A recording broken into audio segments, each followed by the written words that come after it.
नमस्कार दोस्तों, स्वागत है आपका धर्मोत्सव में, जहां हम आपको रोचक और गूढ़ विषयों पर प्रामाणिक जानकारी देते हैं। क्या आपने कभी सोचा है कि आपका भाग्य कब लिखा गया था? क्या यह जन्म से पहले ही तय हो जाता है या हम इसे अपने कर्मों से बदल सकते हैं? गरुड़ पुराण में इसका क्या उल्लेख है? आज हम इसी रहस्यमयी विषय पर चर्चा करेंगे। अगर आप हमारे चैनल पर नए हैं तो चैनल को सब्सक्राइब करें और बेल आइकन दबाएं ताकि आपको हमारे आने वाले रोचक वीडियो सबसे पहले मिले। एक, भाग्य का अर्थ और इसकी अवधारणा। भाग्य शब्द सुनते ही हमारे मन में कई सवाल उठते हैं। क्या भाग्य सच में पहले से लिखा होता है? क्या हम अपनी मेहनत से इसे बदल सकते हैं?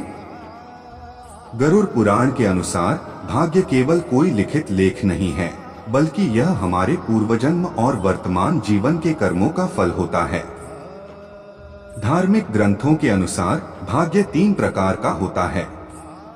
1, दृढ़ भाग्य, फिक्स्ड डेस्टिनी जिसे बदला नहीं जा सकता।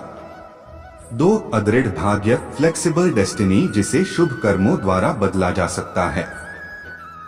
3, मिश्रित भाग्य, मिक्स्ड डेस्टिनी जो आंशिक रूप से बदला जा सकता है। इसका अर्थ है कि कुछ घटनाएं तय होती हैं, लेकिन कुछ को हम अपने प्रयासों से प्रभावित कर सकते हैं। 2, मनुष्य का भाग्य कब लिखा जाता है? गरुड़ पुराण के अनुसार अब सवाल यह उठता है कि मनुष्य का भाग्य वास्तव में कब लिखा जाता है।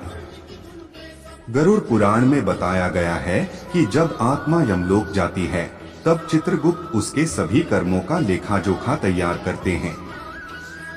इसी के आधार पर तय होता है कि अगला जन्म कैसा होगा। लेकिन इसका सबसे महत्वपूर्ण चरण तब होता है जब आत्मा गर्भ में प्रवेश करती है। गर्भ के 7वें महीने में आत्मा को अपने पूर्व जन्मों के सभी कर्म याद आ जाते हैं। वह अपने अच्छे और बुरे कर्मों को देखती है। आत्मा भगवान से प्रार्थना करती है कि इस बार उसे अच्छे कर्म करने का अवसर मिले, लेकिन जन्म लेते ही माया उसे सब भुला देती है। यही कारण है कि हमें अपने पूर्व जन्म की बातें याद नहीं रहती, लेकिन हमारा भाग्य उसी समय तय हो जाता है। 3, भाग्य और कर्म का अटूट संबंध। कई लोग यह मानते हैं कि अगर भाग्य लिखा जा चुका है तो फिर मेहनत करने की क्या जरूरत। लेकिन गरुड़ पुराण स्पष्ट रूप से कहता है कि भाग्य और कर्म एक दूसरे के पूरक हैं। उदाहरण के लिए, अगर किसी का भाग्य कहता है कि वह धनवान बनेगा, लेकिन वह मेहनत नहीं करता, तो वह कभी धनवान नहीं बन सकता। 2, अगर कोई गरीब जन्म लेता है लेकिन कठिन परिश्रम करता है तो उसका भाग्य बदल सकता है। भगवान श्री कृष्ण ने भी गीता में कहा है, कर्मण्येवाधिकारस्ते मा फलेषु कदाचन। तुम्हें कर्म करने का अधिकार है, लेकिन उसके फल पर नहीं। इसका अर्थ है कि मेहनत ही सबसे बड़ा भाग्य बदलने का माध्यम है। 4, मृत्यु के बाद आत्मा का सफर और भाग्य लेखन। गरुड़ पुराण विस्तार से बताता है कि मृत्यु के बाद आत्मा का सफर कैसा होता है। यमराज के सेवक आत्मा को यमलोक ले जाते हैं, जहां उसके कर्मों का विश्लेषण होता है। अगर आत्मा ने अच्छे कर्म किए हैं, उसे स्वर्ग में स्थान मिलता है। वहां उसे दिव्य सुख प्राप्त होते हैं। अगर आत्मा ने बुरे कर्म किए हैं, उसे नरक में यातनाएं सहनी पड़ती हैं। उसके अगले जन्म में कठिनाइयां आती हैं। यही कारण है कि कहा जाता है कि हमें हमेशा शुभ कर्म करने चाहिए। 5, क्या भाग्य को बदला जा सकता है? अब सवाल उठता है कि अगर भाग्य लिखा जा चुका है तो क्या इसे बदला जा सकता है? गरुड़ पुराण के अनुसार हाँ, कुछ उपायों से भाग्य को सुधारा जा सकता है।